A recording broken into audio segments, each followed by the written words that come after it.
जी राणा जी, जो सांगाखेड़ा में प्रकरण हुआ उस पर क्या कहेंगे आप?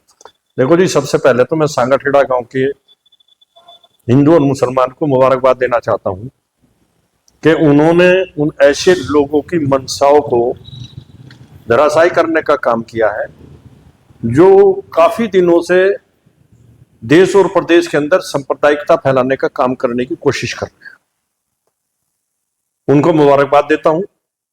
दूसरी बात यह है कि वहां पर दोनों समुदाय के अंदर कोई तनाव नहीं था। तनाव जो भी कुछ पैदा किया है वो बाहरी व्यक्तियों ने आने के बाद पैदा किया है, क्योंकि 3-4 मीटिंगें हुई है। तीनों चारों मीटिंगों के अंदर दोनों समुदाय के लोगों ने बैठने के बाद एक ही बात तय की कि भाई किसी तरीके से लड़की को वापस आना चाहिए, और सब इसमें कोशिश में लगे हुए थे और वो कोशिश कामयाब भी होने जा रही है।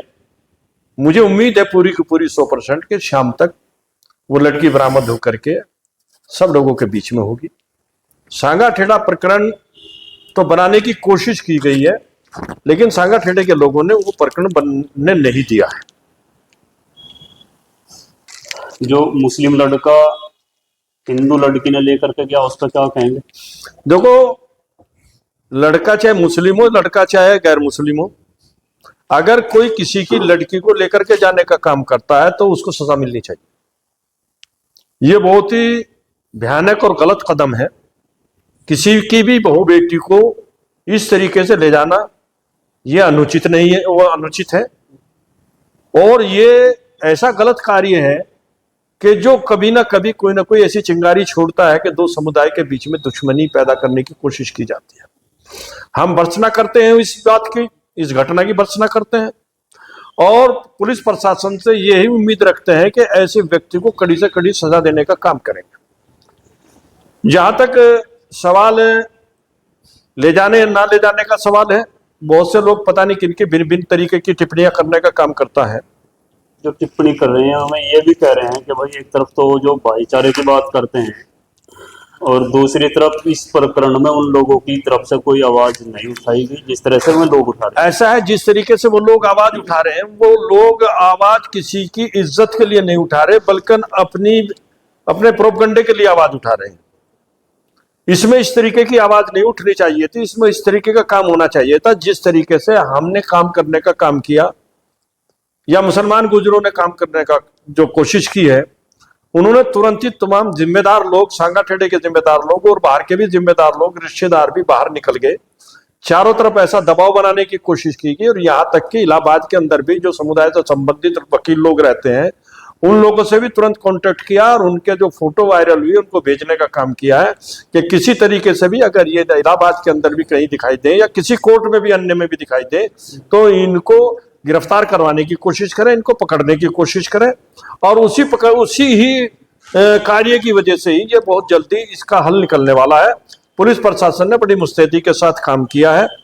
जहां तक इन लोगों का सवाल है, जो लोग इस तरीके की टिप्पणियां करने का काम कर रहे थे, ये बाहरी लोग हैं, गांव के आदमी इनमें बहुत कम है। बाहरी ऐसे लोग हैं जो सांप्रदायिकता इस इलाके को सांप्रदायिकता की आग में झोंकना चाहते हैं।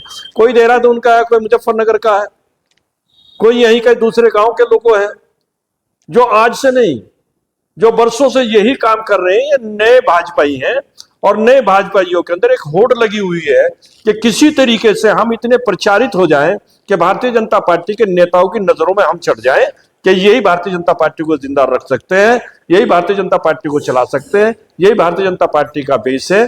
तो वो इस तरीके की कोशिशें आपस में हिंदू और मुसलमान करने की कोशिश करके ये आगे बढ़ने की कोशिश कर रहे हैं, जबकि ये सर्वदा गलत है। बहन बेटी के लिए आवाज उठाना गुनाह है, ऐसा नहीं, बहन बेटी के लिए आवाज उठानी चाहिए, लेकिन बहन बेटी के लिए आवाज उठाते वक्त इतना देखना चाहिए कि कहीं बेटी वाले की कहीं इज्जत तो नहीं उछल रही है, उसकी बेइज्जती तो नहीं हो रही है।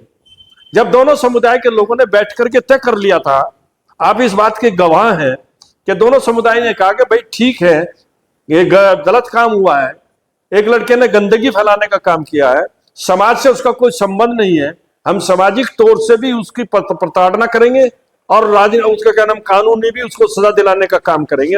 और दोनों समुदाय इसके ऊपर तैयार थे और दोनों समुदाय के लोग बच्चों को ढूंढने के लिए बाहर निकले हुए थे। तो ये बाहरी लोगों ने आकर के जो यहाँ पर मातम मचाने की कोशिश की, आतंक फैलाने की कोशिश की है, कोई कुछ बोल रहा, कोई कुछ बोल रहा, आज मैं इस पर नहीं बोलने के लिए तैयार हूं, लेकिन मैं इतना जरूर कहना चाहता हूं कि ईद के बाद हम एक बहुत बड़ी पंचायत अपने समुदाय की बुलाने का काम करेंगे और उसमें बैठ करके इन बातों के ऊपर अंकुश लगाने का काम करेंगे और तय करेंगे कि ऐसे लोगों को अपने बीच में ना आने दिया जाए कि जो हमें लड़ाने की बात करता है। ये वही लोग हैं जिन्होंने पहले समुदाय के साथ ठाकुर बिरादरी को लड़ाने का काम किया। समुदाय से मुराद आपका? हमारा समुदाय से मुराद है गुजर से, हमारा समुदाय से मेरा मुराद है गुजर समाज से। और हम गुजर समाज यही तय करेंगे कि हम अपनी बहू बेटियों के लिए नहीं बल्कि हम सर्व समाज की बहू बेटियों के लिए भी लड़ाई लड़ने का काम करेंगे कि किसी के साथ भी कोई सरफिरा, कोई पाखंडी आदमी या कोई इस तरीके का लड़का कि जो इस तरीके की घिनौनी हरकत करता है उसको हम पूरी तरीके से सजा भी देने का काम करेंगे और कानून की सजा भी दिलवाने का काम करेंगे। जी चौधरी साहब, आपका क्या कहना जो सांगरखेड़ा में हुआ, जो एक दूसरे समुदाय की लड़की ने लेकर दूसरे समुदाय का लड़का लेकर के चला गया और उसके बाद फिर तनाव बना गाँव? उसके बारे में तो मेरा ये कहना है कि इसे शायद कोई भी व्यक्ति जिसमें थोड़ी सी भी सोच है वो इसे अच्छा समझ ही नहीं सकता। वो किसी भी वर्ग का हो, किसी जाति का हो, किसी धर्म का हो, ये सबसे बड़ा गुनाह है। किसी की बेटी को कोई लड़का जो है लेके चला जा तो सामाजिक बुराई भी है, ये अपराध भी है और जिसकी इसकी जितनी निंदा और भर्त्सना की जाए वो कम है।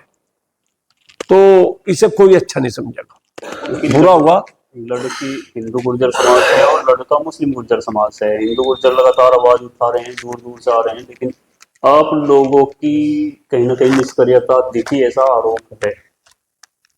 नहीं, सबसे पहले इसमें गांव के लोग वो भी समाज के ही हैं और जिम्मेदार लोग इसमें आगे आए।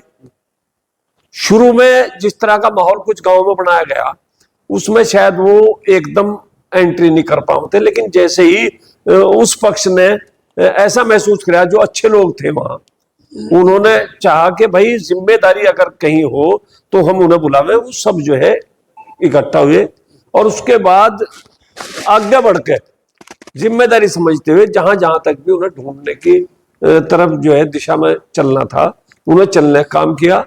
और उसमें उम्मीद ये है ऊपर वाले की दुआ से कि शायद वो सफलता भी किसी हद तक मिली और शायद प्रशासन के माध्यम से आज किसी वक्त तक लड़की की बरामदगी सकुशल और लड़के को भी बरामदगी दोनों की हो जाएगी। तो प्रशासन स्वतंत्र है इसके लिए। जो अपराध उसने किया लड़के ने वो उसके मुताबिक उसे सजा देगा और यही है मांग प्रशासन से कि लड़की वालों को लड़की हैंडओवर कर दी जा बाइज्जत और लड़के को सजा दी जा। और जो तनाव है दोनों ही तरफ, आप मतलब एक तरह से माहौल बनाया जा रहा है, तो जो आपके युवा लोग हैं या दूसरे भी लोग हैं उनको क्या कहेंगे? जहां तक गांव और क्षेत्र का सवाल है, क्षेत्र में कहीं भी ऐसा भाईचारे में कोई कमी नहीं है और तनाव भी कोई वो नहीं है, लेकिन कुछ बाहरी लोग हमें हैं, कुछ उत्तराखंड से आए। उत्तराखंड में तो एक दीपक जैसे युवा ने उनके मुंह तोड़ जवाब देने का काम किया था। मैं चाहूंगा इस तरह के क्षेत्र में भी कुछ लोग जो है उन्हें जवाब देने का काम करें कि अपनी बात हम आपस में सुलटा लेंगे, क्योंकि आपस में हम एक हैं, सब भाईचारा बिल्कुल मजबूती से कायम है और सर्व समाज के लोग इकट्ठा बैठ के किन्हीं मसलों पे हम बात कर लें आपस में, तो कहीं कोई दिक्कत नहीं है। ऐसे लोगों से मेरा मशवरा है, अच्छे लोग ही हैं 99% यहाँ, कि वो कम से कम इन 1% जो बाहर से चल के यहाँ माहौल खराब करना चाहे उनके चक्कर में ना में। एक दो युवा रहे, उनसे भी मेरा मशवरा है कि वो दिशा भ्रमित ना हो और समाज की मुख्य धारा में आके समाज को बनाने का काम करें, ना कि बिगाड़ने का काम करें। बात और कहना चाहता हूँ इस पर एक बात और मैं ये कहना चाहता हूँ कि हमारे जितना भी नौजवान है जो सोशल मीडिया से अटैच है, जो सोशल मीडिया चला रहा है, बहुत अच्छी बात है, कोई बुराई नहीं है, लेकिन सोशल मीडिया के ऊपर ऐसी टिप्पणियों से बचने का काम करें जिन टिप्पणियों से दो समुदाय के बीच में आपसी रंजिश पैदा होती हो, आपसी कलेश पैदा होता हो, आपसी झगड़े पैदा होते हो सोशल मीडिया को पॉजिटिव वे में ले, नेगेटिव वे में लेने की जरूरत नहीं है। कोई भी व्यक्ति, कोई भी बच्चा, कोई भी नौजवान जिसके हाथ में मोबाइल है, वो ऐसी टीका टिप्पणी ना करे कि जिससे दो समुदाय आपस में दुश्मनी की हद तक पहुंच जाने का काम करें। उन टिप्पणियों से बचने का काम हमारे नौजवानों को करना चाहिए। बुजुर्गों की भी कुछ जिम्मेदारी होगी, आप नौजवानों इस पर काम कैसे होगा? हाँ, इस पर काम होने का ये है कि जो आपने सवाल किया कि बुजुर्गों की भी जिम्मेदारी होनी चाहिए, हम इसके लिए एक लाइन ऑफ एक्शन तैयार करेंगे। ईद के बाद बैठेंगे, मैंने पहले भी ये बात कही और अब भी मैं इस बात को कहना चाहता हूं, हम एक जिम्मेदार लोगों को, दोनों ही समुदाय से संबंधित जिम्मेदार लोगों को बुलाने का काम करेंगे और वहां पर हम अपने युवाओं के हाथ में, जो टेलीफोन जिनके हाथ में है, उनके हाथ में जरूरत से ज्यादा टेलीफोन नहीं होना चाहिए, जरूरत से ज्यादा टेलीफोन का इस्तेमाल नहीं होना चाहिए। हम इस पर भी काम करेंगे और गांव-गांव में पहुंच करके, हम वैसे पहुंचते हैं, नशे के खिलाफ हम पहुंचते हैं और दूसरी चीजों के खिलाफ हम पहुंचने का काम करते हैं। हम इसको भी प्राथमिकता के आधार पर इसको लेकर के इसको लोगों तक बाकायदा एजुकेट करने का काम करेंगे कि हमारे नौजवान इससे बचने का काम करें।